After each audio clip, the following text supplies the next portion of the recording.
Ортоңку манжасын көрсөткөн адам кечирим сурады. Социалдык тармактарда тарап жаткан видео боюнча Кыргызстан партиясы түшүндүрмө берди. Эскерте кетсек, Канат Исаев ортоңку манжасын көргөзүү делген видео тараган. Муну партия лидери өзү төгүндөдү. Калп маалымат тарап жатат. Унадагы бала жашыл түстөгү футбол кишени экени көрүнүп турат. Ал мен эмес экенин видеону тарткандар 2 секунд артка түртсө эле көрүнүп турат да. Менин маданиятым андайга жол бербейт. Ал менин унаам эмес. Мен ак түстөгү унаа менен баргам. Ким унаны алдыда отуруп баратканы боюнча иликтөө жүргүздүк. Ушак тараткандар Кудайдын алдында жооп берет. Мен эмес экенимди билип туруп, калп маалымат таратып жатышат, деди Исаев. Учурда саясий оппоненттер Кыргызстан партиясын жана партия лидери Канатбек Исаевди жаманатты кылуу үчүн бардык ыкмаларды колдонуп жатышат. Интернетке тарап жаткан видеодогу адам Канатбек Исаев эмес, партиянын тарапташы. Партия лидери Бишкек административдик сотуна көк түстөгү бир жолу колдонулуучу бет кап тагынып барган. Ал эми видеодогу адам футболка кийип, респираторлук бет кап тагынып турат. Кыргызстан партиясынын тарапташы өзүнүн туура эмес жүрүм-туруму үчүн элден кечирим сурайт деп айтылат партия тараткан билдирүүдө. Урматтуу кыргыз элим, кечеки соц тармакка тарап кеткен видео тууралуу түшүндүрмө берип коеюн дедим эле.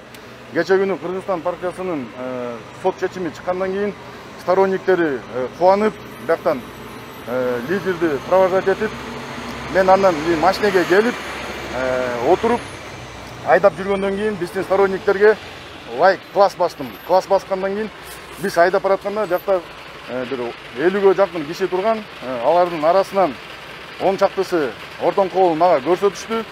Мен эмоцияга алдырып, аларга мага көрсөткөн кишилерге мен аларга көрсөттүм. Урматтуу элим, бул кечеки видеодо мен болчумун. Калган топ бул видеону саясатка аралаштырып, бөлөк бирөөлөрдү жаманатты кылып, жала жаап атышат.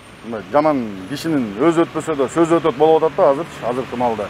Ошон үчүн мен силерге түшүндүрмө бердим. Кыскача бул видеодо мен болчумун. Мэрия шаардыктарды вело жүрүшкө чакырат. Бишкек шаарында 30 августта бардык калуучулар үчүн вело жүрүш уюштурулат. Бул тууралуу шаардык мэриядан билдиришти. Билдирүүгө ылайык, иш-чара COVID-19 менен күрөшүүнү улантып, ден соолукту бекемдөө үчүн уюштурулуп жаткандыгы айтылат. Вело жүрүш Айдынай жаңы сейил багынан түндүк тарабынан башталат. Андан ары Чыңгыз Айтматов Кең көчөсү менен жогору чыгып, Орто Сай айылына чейин барат. Ал жактан Байтик Баатыр жана Токонбаев көчөлөрү менен түшүп, иш-чара башталган жерден жыйынтакталат. Айланма маршруттун узундугу 10 чакырым аралыкты түзөт. Шаар тургундарынын коопсуздугу үчүн вело колоннанын ичинде аралык 1,5-2 метр сакталып, велосипедчилердин жол кыймылынын коопсуздугун камсыздоо үчүн шаар башкармачылыгынын 3 унасы, тез жардам кызматынын 1 унасы коштоп барат. Жолдун бир бөлүгү автотранспорт кыймылы үчүн чектелип, велоколонна өтөрү менен ачылат. Катышуучуларга эскертүү: велосипедчендер шлем жана башка коргонуу каражаттарын кийип келүүсү керек. Аларсыз жүрүшкө катышууга тыюу салынат. Ошондой эле бет кап жана антисептиктерди унутпоо зарыл деп жазылат маалыматта. Вело жүрүш 30 август эртең мененки саат 9:00 белгиленген. Чогула турган жер Айдынай сейил багынын түндүк тарабындагы унаа токтотуучу жай.